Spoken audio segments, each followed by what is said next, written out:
Noon light shimmered off the iron nails of the fence where they'd tied her, hands bound behind rough cedar posts, cheeks swollen, hair tangled in streaks of blood and dirt. Her breath came shallow, dry as the dust itself. The sign nailed above her shoulder wavered in the breeze. Chinese. Not welcome. Flies circled the letters as if they understood cruelty. No one looked at her long.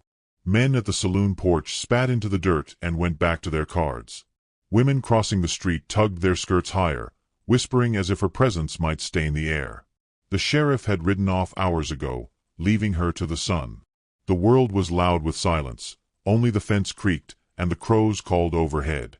She tried not to cry. In her country, she'd been told tears drew ghosts. But here, there were already too many. The railways had taken her husband. The towns had taken her dignity.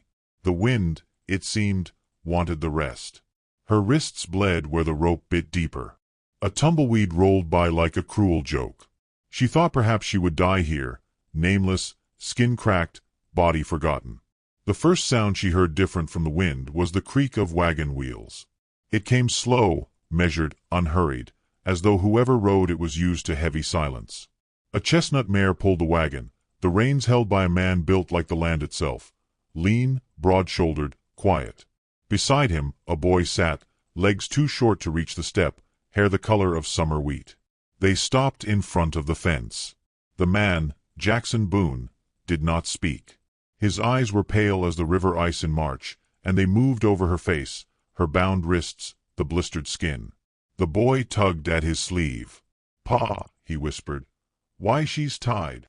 The man's jaw moved once, a small muscle tightening near his cheek. "'Cause folks forget they got hearts," he said finally. No one else in town spoke. The wind waited. He climbed down, boots sinking into dry soil. Every step he took toward her made the onlookers twitch, as though kindness itself was a threat. The saloon door creaked. Someone muttered, "Ain't your business, Boone." Another voice said, "You take her, you'll wear her shame." Jackson didn't stop. His hands reached for the knot, thick and cruel. The rope burned his palm as he pulled. It came loose with a groan like the wood itself was guilty. She staggered forward, dizzy, her knees giving out in the dust. He caught her before she fell, the weight of her body no heavier than a bundle of straw.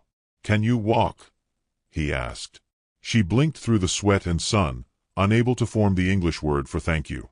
He seemed to understand anyway. The boy climbed down from the wagon, holding out a tin cup of water.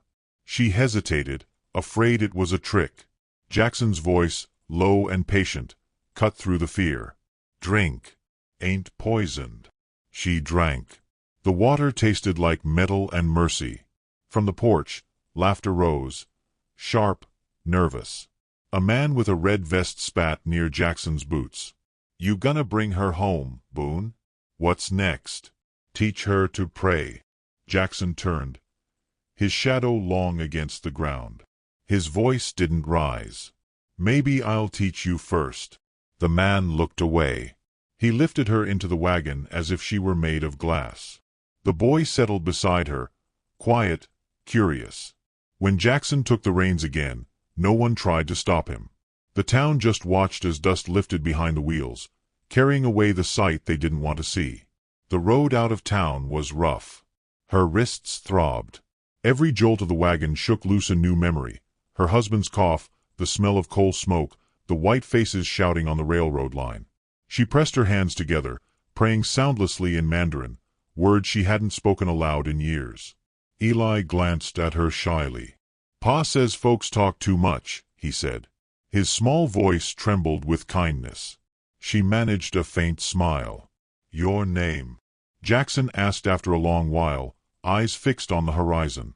She hesitated, accent heavy when she spoke. "Lien." He nodded once, as if testing the name on the wind. "Lien," he repeated quietly, and somehow it sounded like it belonged to this land now, worn but unbroken. They rode for hours, leaving the town behind until it became nothing but a smudge of dust. The sky widened. The air smelled of pine and sagebrush. A hawk circled high above, its cry echoing through the emptiness. Lien looked at the man beside her. His face was carved by sun and silence, lines deep at the corners of his eyes. He didn't look at her again, but the set of his shoulders carried something, anger perhaps, or pity, she couldn't name. By dusk, they reached a cabin half swallowed by the hills. Weathered boards leaned like old men. A barn stood nearby, its roof patched with rusted tin. Smoke from a dying fire curled from the chimney. Jackson stopped the wagon and climbed down. "You can stay," he said simply. "For now." She didn't answer. Words felt too fragile. He helped her step onto the ground, his hand rough, steady. The boy ran ahead, chasing a chicken that clucked indignantly into the weeds. The sun dipped low, washing the valley in gold and shadow. Lien turned once to look back. The horizon behind her glowed with dust, the faint trace of the road that led to the fence. The sky above it burned orange, fading to violet, like a wound closing. "Why you help me?" she asked softly. Jackson's eyes lingered on the line where the earth met the heavens. "'Cause once, someone should have helped my wife, and didn't." The words hung in the air, heavy as the coming night. Inside the cabin, she found a small cot, a pitcher of water, and the smell of cedar and smoke. Through the cracked window, she saw Jackson sitting on the porch, head bowed, the boy asleep beside him. He looked not like a savior, but a man tired of silence. She washed the dirt from her arms, the rope burns glowing red. Outside, the first stars pierced the sky, cold, watchful.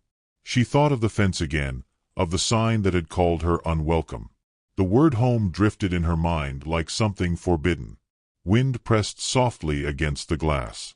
Somewhere in the distance, a coyote called. She lay down, whispering her husband's name, then the boy's, then the man's, Jackson. Sleep came slow, uneasy. Yet beneath it stirred something she hadn't felt in years, a tremor of belonging, fragile but real. When her eyes closed, the last thing she saw was the sky turning silver. And for the first time since crossing the ocean, she dreamed not of escape, but of staying. Morning arrived wrapped in mist and the hush of wind over the plains. The cabin groaned as if remembering winters past, the boards expanding with the sun's first warmth. Lien woke to the scent of wood smoke and the faint creak of boots outside. Her wrists still ached, skin raw where the rope had bitten deep. She sat up slowly, startled by the softness beneath her, an old quilt patched from flannel and faded shirts. Someone had placed it there in the night. A kettle hissed on the small iron stove. The sound of it was almost tender. Through the open doorway she could see the ranch spreading out like an ocean, grass rippling, fences stretching to nowhere, mountains sleeping blue in the distance. A world without walls, yet she'd never felt smaller. Jackson was on the porch, repairing a broken railing, his sleeves rolled, forearms marked by sun and scars. He worked without hurry, hammering nails into the wood as though each strike quieted something inside him. The boy, Eli, sat nearby carving a stick with a dull knife, his tongue caught between his teeth in concentration. When Lien stepped into the doorway, both turned slightly but said nothing. She bowed her head out of habit, half gratitude, half apology. Jackson nodded once, eyes unreadable. "There's water in the basin," he said. "And bread." The words were plain, but to her they sounded like a rare kindness. She washed her face, the cold water biting her skin awake. The reflection that blinked up from the basin looked like a stranger, swollen lip, cracked mouth, eyes wide and uncertain. She traced the cut on her cheek with the tip of her finger, then tied her hair back with a strip of cloth. She found a broom in the corner and began sweeping. The floor was worn smooth, the kind that remembered years of boots and silence. Jackson glanced over but didn't stop her. When she bent to gather the ashes near the stove, Eli appeared beside her, offering a small tin cup. "For flowers," he said shyly. "Ma used to put 'em there." Her chest tightened. She nodded and took it. "Thank you." The day moved slow. She scrubbed pots, patched a curtain, washed the dust from the table. Each task steadied her trembling thoughts. Jackson went about his work outdoors, mending fences, feeding the horses, his figure cutting clean lines against the bright horizon. He spoke little, but his silence was not cruel. It felt deliberate, as if words were tools he used only when needed. By afternoon, a storm gathered beyond the hills. Clouds rolled heavy and dark, swallowing the sky in slow motion. The wind rose, whistling through the cracks in the boards. Jackson stepped inside carrying a bucket of kindling. "Storm will break soon," he said, lighting the lamp. "You best stay in." Thunder rumbled.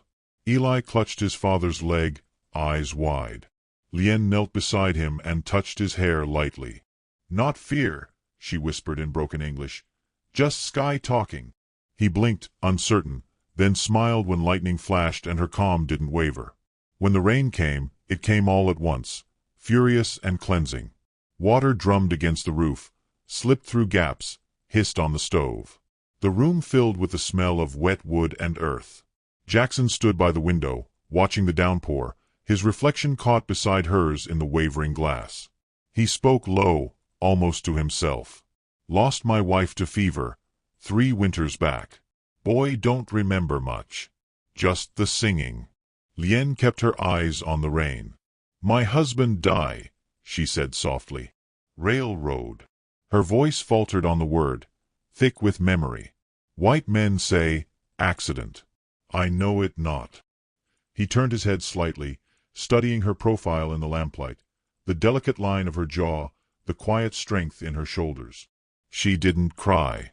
She simply folded the fabric she'd been sewing and set it aside, as though grief were a chore to be done carefully, not loudly. The storm deepened. Wind shook the door. Eli began humming to drown the thunder, the tune uneven but sweet. Lien joined him, her voice soft, almost prayer-like. The melody had no words, only longing. Jackson listened without moving, eyes fixed on the fire, every flicker reflected in them like the ghosts he carried.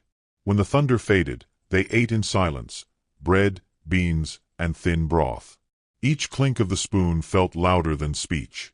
Lien glanced at the man across from her, his head bowed over his meal. His hands were rough, veins raised like roots. She wondered what it cost him to offer kindness in a land that punished it. Later, when Eli slept, she sat by the window sewing a tear in her sleeve. Jackson was outside again, walking the porch, checking the latch against the wind. She could hear the creak of the boards, steady as a heartbeat. The lamp flickered. Shadows played on the walls, turning the small cabin into something almost holy. She thought of the fence again, the rough rope, the eyes watching. The memory burned, yet beneath it was something gentler. The sight of Jackson cutting her free, not asking who she was, not caring what they said. When he returned inside, rain dripping from his hair, he looked at her for the first time without guardedness. "You'll be safe here," he said. The words were simple, but they filled the room like a vow. She opened her mouth to answer, but only a nod came. He hung his hat on the peg, sat by the fire, and leaned back, weary. For a long time, neither moved. The rain softened to a whisper. The air smelled of cedar and smoke and something she couldn't name, something that made her chest ache with strange warmth. At some point, she dozed off in the chair. In her dream, she was walking across the same plain where she'd been tied, only this time the fence was gone. The sky was clear, the earth alive with green. She heard Eli's laughter somewhere behind her, light as the wind, and Jackson's quiet footsteps following at a respectful distance. A noise woke her, a shutter banging loose. She stood, heart racing, and went to secure it. The night outside was black and endless. Rain misted her face. She felt the world vast and wild around her, yet inside, the cabin glowed like a lantern against it. When she turned back, Jackson was watching from the doorway, one hand on the frame. "Storm's near done," he said. "Yes," she whispered. Her voice trembled, not from fear but from something unnamed. He nodded once and went to bank the fire. She lingered, fingers still on the wet shutter, the wood cool beneath her touch. For the first time in years, she realized she did not want to keep running. Outside, thunder rolled faintly into distance. Inside, a man, a child, and a woman shared the same breath of quiet, 3 souls bound by things they could not yet speak. When she lay down again, the last sound she heard was the wind easing through the pines, soft as forgiveness. And for a fleeting moment before sleep, She believed the cabin itself was breathing with her. The first sign that the world beyond the cabin still remembered them came in the form of tracks, wagon wheels carving through wet clay, stopping short near the gate, then turning back. Jackson noticed them one morning while hauling water from the creek. He stood there for a long time, jaw tight, eyes scanning the open road. Lien watched from the porch, a pail in her hands. Neither spoke. They didn't need to. The silence between them had learned how to carry meaning. A week later, the preacher came. His horse's hooves echoed like judgment on the hard ground. The man wore a hat too clean for work and a smile too sharp for kindness. He dismounted slowly, his black coat stirring dust that clung to the air. Lien stepped back into the doorway, instinctively drawing the child behind her. "Morning, Boone," the preacher said. "Heard you took in a guest." His tone wrapped politeness around poison. Jackson leaned his shoulder against a post, hands steady. "You heard right." The preacher's eyes flicked past him to the woman in the shadowed doorway. "You know, folks in town are talking. They say charity's one thing, but bringing sin under your roof is another." Jackson's gaze hardened. Sin looks different depending who's staring. The preacher smiled thinly, as if that answer proved his point. "The Lord forgives many things. But this land, it don't forget as quick." He tipped his hat, rode off, and left behind a silence heavier than before. That evening, Lien sat by the stove, mending Eli's shirt. Her hands trembled. "They come for me?" she asked. Jackson was carving a handle for a shovel, shavings falling like curled snow. "Ain't nobody coming," he said. "They talk. That's all they're good at. But talk has a way of becoming more than noise." The next day, the blacksmith refused to trade him nails. The woman at the mercantile turned her back as he entered, pretending to restock shelves. When he asked for flour, she said, "Fresh shipment next week," though he could see sacks stacked behind her. Men he'd known for years nodded without looking him in the eye. Even the sheriff's smile turned brittle. By the time he returned home, the lines around his mouth had deepened, carved by the weight of unspoken fury. He unloaded the wagon in silence, each thud of the sack against the porch a wordless curse against small minds. Lien tried to help him, reaching for the rope that tied the last crate. "Please," she said softly, "I can." He stopped her with a glance, not unkind but weary. "You've done enough." The words struck her like a blow. She turned away before he could see her eyes glisten. That night, she woke from a dream of voices, foreign, loud, laughing. She rose, lit the lamp, and stood at the window. The prairie stretched silver under moonlight, vast and indifferent. Somewhere beyond the hills, she imagined the town sleeping with its secrets intact. She wondered if kindness always came with a cost. In the morning, she tried to leave. She packed little, only the small tin cup Eli had given her, a spare dress, and a piece of bread wrapped in cloth. When she opened the door, dawn spilled in pale and cold. She made it as far as the fence before she heard a small voice behind her. "Where you goin', Miss Lien?" Eli stood barefoot in the grass, hair tousled, holding a toy carved from wood. His eyes were still thick with sleep. She knelt, forcing a smile. "I go find new place. Safer." He frowned, clutching her sleeve. "You're safe here. Pa says so." She shook her head. "Your pa, he lose more if I stay." He didn't understand. Children rarely do. He just looked up at her, confused, and then turned toward the cabin. Jackson was standing in the doorway, arms crossed, watching. His expression was unreadable, part anger, part hurt, all restraint. "You leave, the boy'll think people always go when it gets hard," he said. His voice carried low across the field. "Ain't the lesson I want him learnin'." She froze, the words cutting through her resolve. For a moment, she thought of the fence she'd been tied to, the laughter of men, the sting of rope. Then she thought of this man, silent, stubborn, standing like the last post of something good refusing to fall. Slowly, she walked back. 4 days after, she moved through the cabin like a ghost, working quietly, her eyes downcast. Jackson spoke little, but his action softened, Fixing the window she struggled to open, leaving extra firewood by the stove, setting his own portion of bread on her plate when he thought she wasn't looking. Still, the world outside pressed closer. One night, a rock shattered the front window. Eli screamed. The lamp flickered, sending shadows darting like frightened birds. Lien picked up the stone, her fingers trembling. Tied to it was a note scrawled in rough letters, "Se ain't wanted." She sank to the floor, clutching the rock against her chest, sobs shaking her shoulders. Jackson stood in the doorway, rain dripping from his coat, eyes fixed on the message. Without a word, he crossed the room, took the stone, and placed it gently on the porch railing. Then he closed the door, locked it, and turned back to her. "It ain't your fault," he said quietly. The simplicity of it undid her. No one had ever said those words to her, not even her husband. She pressed her hands to her face, trying to hide the tears, but they came anyway, fierce and cleansing. Jackson didn't move to comfort her. He just sat down across from her, the fire between them flickering gold on his tired face. Sometimes presence is mercy enough. By morning, the note was gone. The rock remained, wet with dew. As days passed, the rhythm of their small world returned, slower but stronger. Lien began humming again while she worked, old melodies that smelled of home. Eli joined her, off-key but proud.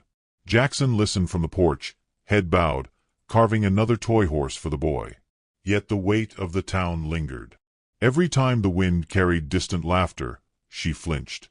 Every time Jackson rode to town for supplies, she waited by the window until he returned.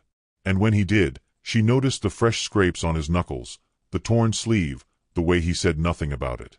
One evening, after putting Eli to bed, she found him sitting on the steps, staring at the horizon. The sunset burned red, painting the land in blood and gold. She sat beside him, folding her hands in her lap. "You fight for me," she said. He didn't deny it. Men said words needed answerin'. "You hurt." He shook his head. "Nothin' worth mention." She studied his face, the stubborn quiet in it. "Why you help me still?" Jackson exhaled slowly. "Because someone ought to. Because right don't stop bein' right when it's costly." The words landed like a prayer she'd never learned to say.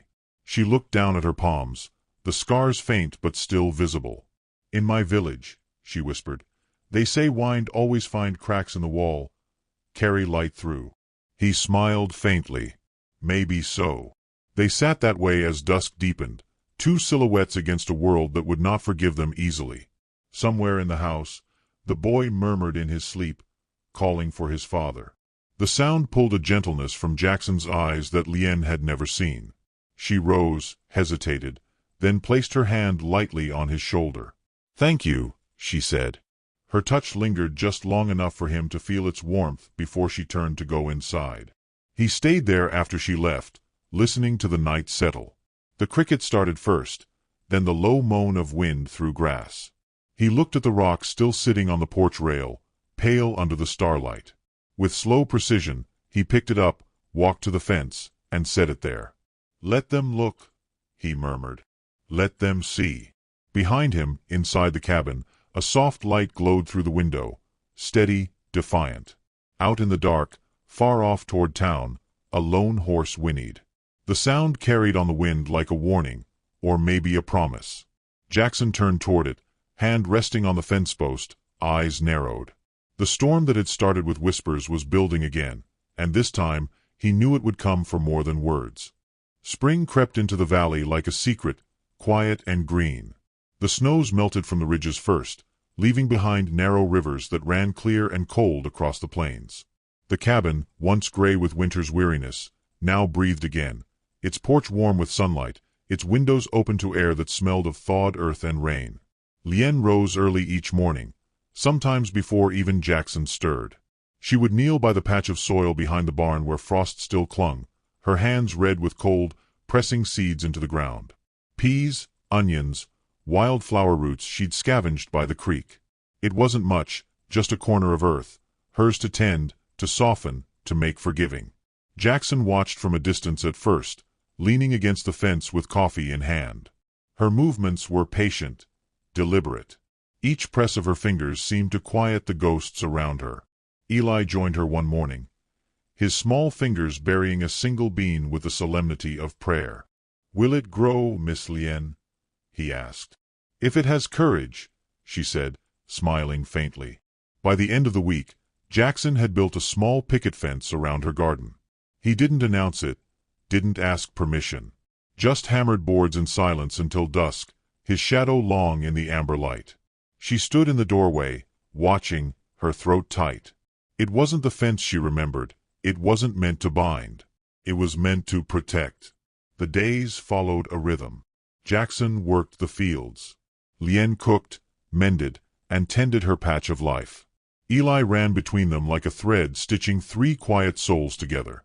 Evenings they ate by lamplight, words few, gestures enough. Sometimes she would hum as she washed dishes, soft tunes from across an ocean. Jackson never asked their meaning, but his gaze would linger, softened by something he couldn't name. One afternoon, she found him sitting near the garden, whittling a piece of cedar. "It's for the gate," he said when she looked curious. The small gate bore her initials carved into its post, awkward letters, but careful ones. She touched the carving with her fingertips, and something inside her broke and mended all at once. Town still whispered. The preacher's words had spread like weeds. Once, when Jackson rode to sell a calf, a man muttered loud enough for him to hear, "Boone's wife gone 3 years, and now he keeps company with a heathen." Jackson didn't answer, but his hand clenched around the coin he paid with until blood ran down his palm. When he came home, Lien saw the dried smear of red. She didn't ask how it happened, just took his hand, washed it in silence, and wrapped it in cloth. The warmth of her fingers lingered longer than the pain. The garden began to bloom by late May. Tiny green shoots, yellow buds like shy eyes peeking through the soil. Eli danced around them, shouting that they were brave flowers. Lien laughed, the sound light and startling, as if it didn't quite belong to her yet. Jackson looked up from the fence he was repairing and caught the sound midair. For a moment, his face softened into something almost young. That night, they sat on the porch after supper, watching fireflies rise from the grass. "You ever think of leaving?" he asked quietly. She tilted her head, thinking. "Before, yes. Every day. Now—" Her voice trailed off.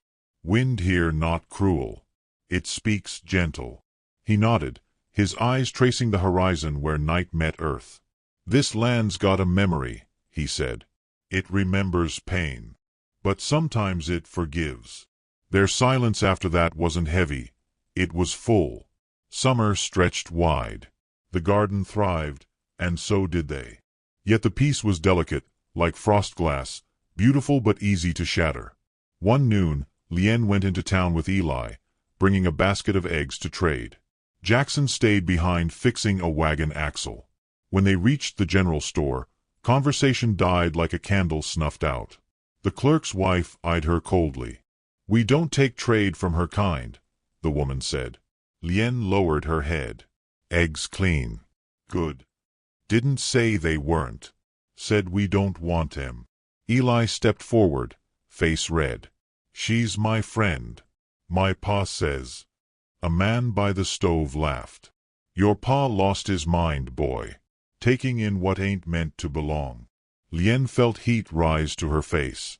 The room tilted with shame. She set the basket down and turned away, guiding Eli outside.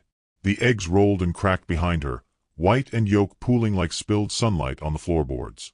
When they returned home, Jackson saw her hands shaking, the boy's tear-streaked face. He said nothing, just saddled his horse and rode out, eyes hard as flint.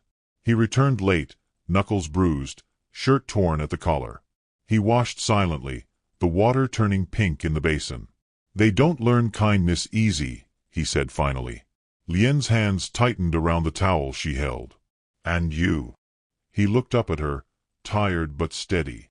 "I don't learn silence easy." Something passed between them then. Not love, not yet, but understanding deep as roots. She placed the towel aside, poured him tea, and set it before him without a word. The next morning, she found something new in the garden. Near the fence, just where the sunlight fell first, Jackson had planted a row of wildflowers, red and gold, without telling her. Their colors flared against the green, defiant as a shout in church. She knelt beside them, fingers trembling. He joined her quietly. "Didn't want your garden all one color," he said. She looked at him, eyes wet. "In my village, red mean life. Strong heart." He smiled faintly. "Then I reckon we could use some of that." For the first time, she laughed freely. He did too, low and rough like a man remembering how. Eli's voice echoed from the porch, calling for them to see a butterfly caught in the morning sun. The moment was fragile, golden. It felt like the start of something neither dared name. As days turned long and bright, the cabin changed. Lien's embroidered cloths hung by the window. Eli's laughter filled the yard. Jackson began to speak more. Not much, but enough. When she hummed, he sometimes joined with a whistle off-key. Yet under the piece lay a hum of tension, faint but constant.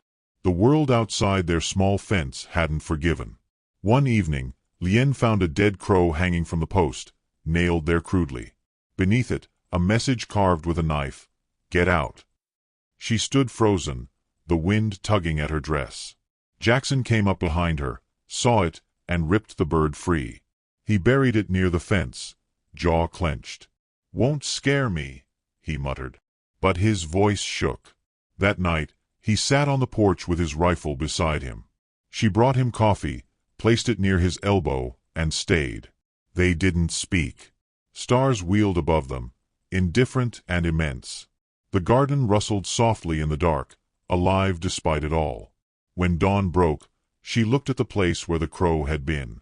The fence post stood clean, streaked only by rain. Around its base, her flowers had opened, red against the pale morning. She turned to Jackson. "We still plant," she said quietly. He met her gaze. "We still plant." The words were more than promise. They were defiance. They were hope. And as the sun climbed higher, lighting the cabin in gold, the wind carried their silence like a prayer. But far down the road, smoke began to rise, thin, dark, and moving fast. The peace they'd sown had roots now. But so did hatred. The fire began with the wind. It came whispering down the valley at dusk, bending the grass and rattling the shutters like a restless ghost. Jackson felt it first, an unease, a scent of smoke too bitter for supper fires. He stepped onto the porch, eyes narrowing toward the dark horizon. The air was wrong, heavy, holding its breath. Then he saw it, an orange flicker near the barn, small as a candle, growing. He shouted once, voice slicing through the still air. "Lien!" She was inside with Eli, folding laundry by the stove. The moment she heard his tone, she knew. The fabric dropped from her hands. Outside, the wind howled as if it had been waiting for this moment all along. Jackson ran for the barn, boots pounding the earth, smoke already curling from the eaves. The animals screamed, a sound raw and human in its terror. He tore the doors open, heat slamming into him like a wall. Flames licked the beams, greedy and bright. He unlatched the stall doors one by one, shoving frightened horses into the night, coughing hard enough to see stars. Lien appeared beside him, a bucket in her hands, her braid whipping in the wind. "Water!" she cried, though her voice was almost swallowed by the roar. He tried to send her back, but she was already running toward the well, dragging Eli with her. The fire spread fast, snapping boards like dry bone. The garden glowed red in the light, flowers turning to silhouettes. Sparks leapt across the yard, landing on the porch, on the roof. Jackson climbed the side of the barn, axe in hand, cutting away burning planks to stop the spread. His shirt stuck to his back, smoke stinging his eyes. Behind him, men's laughter cut through the noise, familiar voices warped by cruelty. "Let's see if Boone still keeps his China whore now." Jackson froze. Through the haze, he saw 3 figures on horseback, faces wrapped in scarves, torches in hand. The flames behind them cast their shadows long and monstrous. Rage burned through the smoke in his chest. He jumped down, landing hard, rifle in hand before the echo faded. "You ride now," he shouted, voice rough. Or you ride never. One of the riders spat into the dirt. Ain't your place no more, Boone. We're cleanin' what shouldn't have been born here. Lien was behind him now, clutching Eli close, the boy sobbing into her dress. The torchlight painted her face gold and fear-struck. Jackson stepped forward, the rifle steady, his body between her and the men. Ain't nothin' unclean here but you, he said, and fired. The shot cracked the night open. One horse screamed and bolted, its rider tumbling into the dust. The others scattered, curses vanishing into the wind. Jackson reloaded, coughing, every breath raw with smoke.